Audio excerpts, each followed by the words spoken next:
Olá, boa noite a todos, a paz esteja convosco. Meu nome é pastor Michel Vinagre, Michel Vinagre, não é pastor Michel. Sou da Igreja Batista Alfa e Ômega. Estamos aqui na celebração de quarta-feira, dia 9 de setembro, às 18 às 19 horas. E vamos estar falando aqui dando continuidade ao estudo da carta de Paulo aos Filipenses. Nosso telefone está à disposição de cada irmão, o 99-385-0375, caso você sinta a necessidade de ter um apoio. No último estudo, nós paramos em Efésios 2,18 e vamos dar continuidade hoje falando sobre Efésios 2,19, se possível, até o 24. Então, assim diz a palavra de Deus, Efésios 2, 19 ao 24. Espero, porém, no Senhor, mandar-vos Timóteo o mais breve possível, a fim de que eu me sinta animado também, tendo conhecimento da vossa situação. Porque ninguém tem o igual sentimento que, sinceramente, cuide de vosso interesse. Pois todos eles buscam o seu próprio, não o que é de Cristo. Conheceis o seu caráter provado, pois serviu o Evangelho junto comigo como filho amado. Este, com efeito, é quem espero enviar. Então logo tenha eu visto a minha situação. Eu estou persuadido no Senhor que também eu mesmo brevemente irei.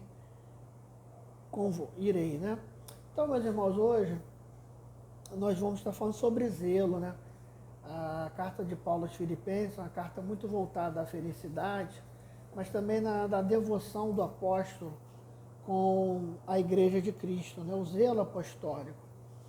E esse zelo apostólico, ele seria hoje um bálsamo para todos aqueles que se sentem afligidos por tão grandes coisas erradas.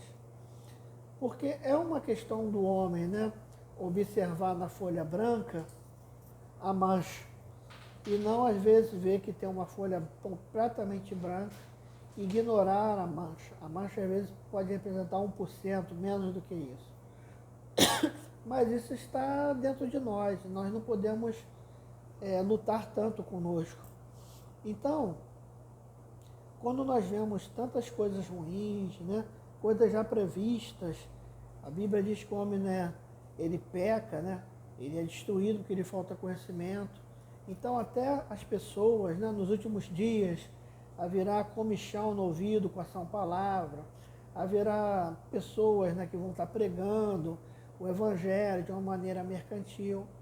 Mas ali que ainda tem uma questão apostólica, O apóstolo Paulo, ele fundava as igrejas, instituía líderes e supervisionava esses líderes. Até aí nenhuma novidade. Mas o zelo de Paulo, o amor de Paulo, ele é algo para que nós venhamos nos espelhar na nossa vida cristã. Ele mesmo preso, e você há de convir, poderia nomear uma pessoa para substituir em tudo, tipo uma alternância de poder. E geralmente essa alternância de poder hoje fica com aquela pessoa que você detém confiança, mas uma confiança com uma chave de submissão a você. Ou seja, você nem tem a noção de pedir a Deus a direção.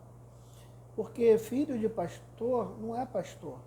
Se você funda um ministério, não é obrigatoriamente que teu sucessor vai sair. Eu acho que é o prazer de todo mundo ver seus filhos no caminho do Senhor. Mas se aprover a Deus a dar aquele ministério a outrem, tendo em vista que essa obra não é obra de homem. Então o apóstolo Paulo, ele começa a nos ensinar como administrar as coisas do Senhor. Quando ele percebe que ele já não tem mais condições, é uma carta de um preso, e eu volto nisso toda hora. Por isso, ele escreveu outras epístolas preso, mas por isso, um dos porquês de ser a epístola da felicidade, é porque Paulo ressalta muito o ânimo, a felicidade, o gozo, o plano da salvação, estando preso, e a prisão que já o culminaria a morte.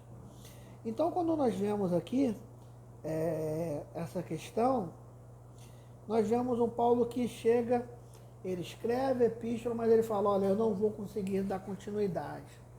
E essa modéstia, né, de saber que eu não vou conseguir concluir, é algo benéfico, é algo que vem do espírito educado, de uma mente consciente, de uma mente que teme a Deus. Nós não somos bons em todas as coisas. Às vezes uma pessoa extremamente bondosa é um mau administrador e ele gera injustiças por administrar mal.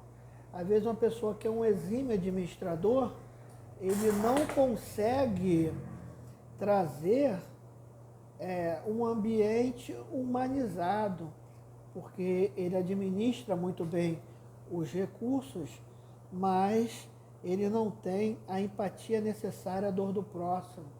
Fora as questões ministeriais mesmo, né? Quem canta, quem prega, há pessoas com ministério completo, mas é muito difícil. Então, meus irmãos, quando nós fazemos a obra de Deus, nós temos que ter a consciência que isso é um corpo e que eu preciso de alguém.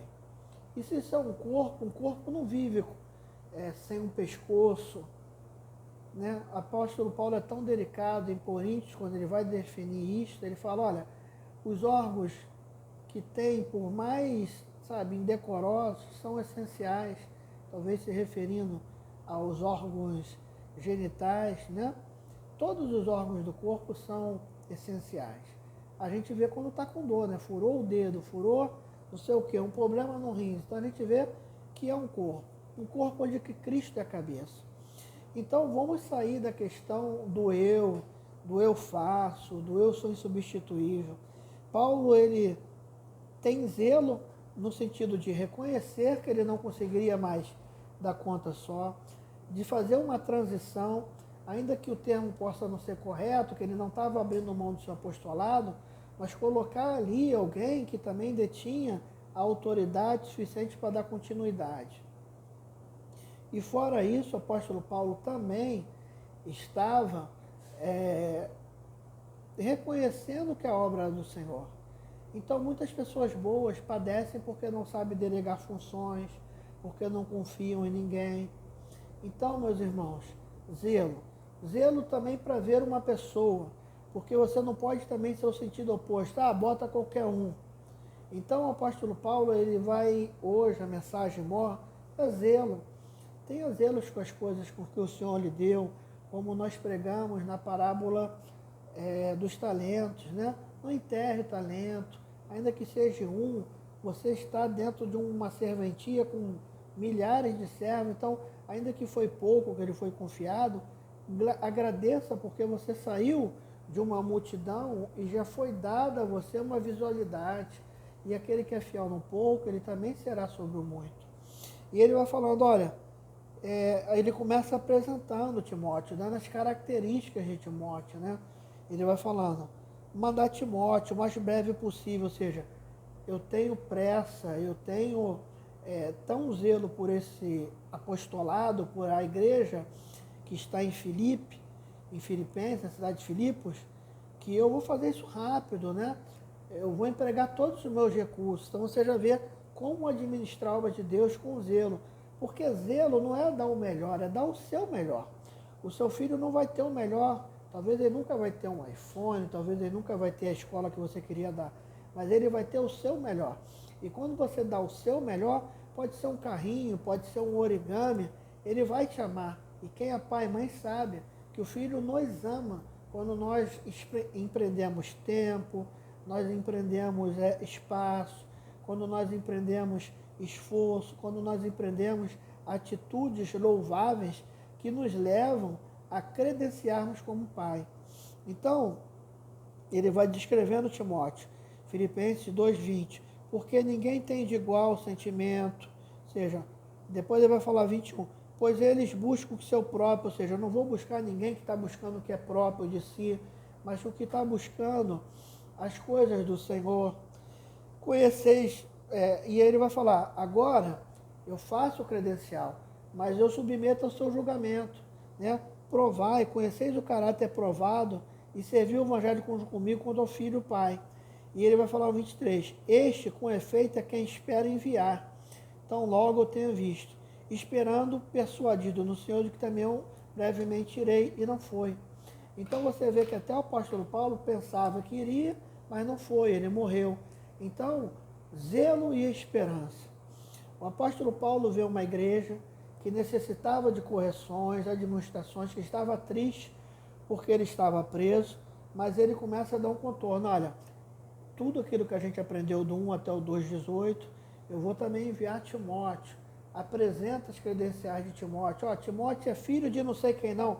Timóteo é um servo de Deus, zeloso. Eu estou mandando o meu melhor. Você está fazendo o seu melhor? Se você está fazendo o seu melhor, não tenha culpa. Se você está fazendo o seu melhor, não tenha remorso. Se você está fazendo o seu melhor, descanse no Senhor, porque Ele há de julgar todas as coisas. Amém, meu irmão? E aí, quando ele apresenta Timóteo, ele vai falar, eu também tenho esperança de ir contigo. E ele não foi, né? Então, meus irmãos, todos nós podemos ter expectativas frustradas. O que não podemos é ficar tristes, enfadões. Eu não gosto nem desse nome, não, ficar triste. Eu não gosto desse triunfalismo. A tristeza é algo inerente, né? Todos os sentimentos que nós temos, eles são bons. O medo, ele é uma preservação da espécie. Você tem medo, e isso é porque você não é bom. A pessoa sem medo, ela morre, ela se joga de um lugar, ela se joga no mar, ela é aquela pessoa que arruma briga, toma um tiro. O medo é um sentimento protetivo. Quando ele ganha contornos que te paralisam, ele é ruim.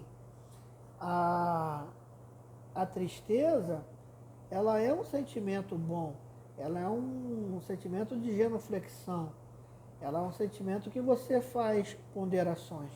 Mas quando ela toma uma atitude que leva você a ter uma posição de paralisação, entrando até um ciclo, né?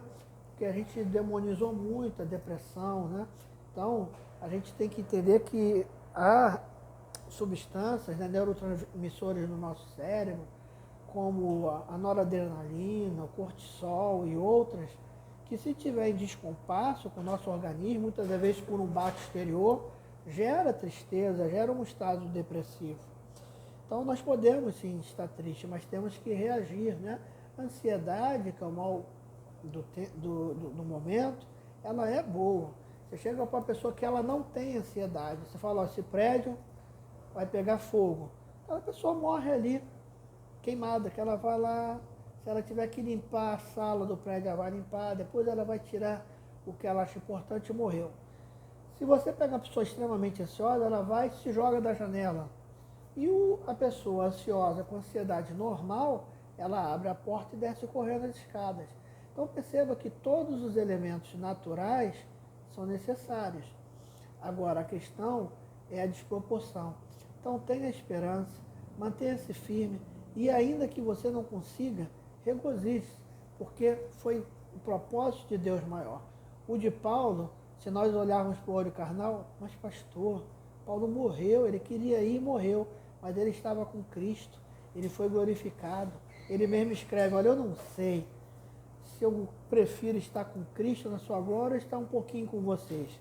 Se for útil estar convosco, eu vou ficar convosco. Todo cristão anseia por Deus. Todo cristão vê a partida, a separação, ou qualquer nome dado, como algo bom. Então, creia, eu encerro com 3 pensamentos. Tenha zelo pelo aquilo que você fez, faça o seu melhor. Tenha perseverança e acredite que vai dar certo. E ainda que não dê, você confie que foi Deus que tem algo melhor preparado para você. Mas não desista, não fique arruinado, entregue a sentimentos perversos que podem lhe trazer tão grande sofrimento. Até aqui eu falo, que o Espírito da Verdade possa falar melhor ao seu coração. Bendito Deus, eterno Pai, eu abençoo cada vida que está me ouvindo agora. Que a palavra sobrenatural de graça e de poder alcance a todos. Essa é a minha oração em nome de Jesus.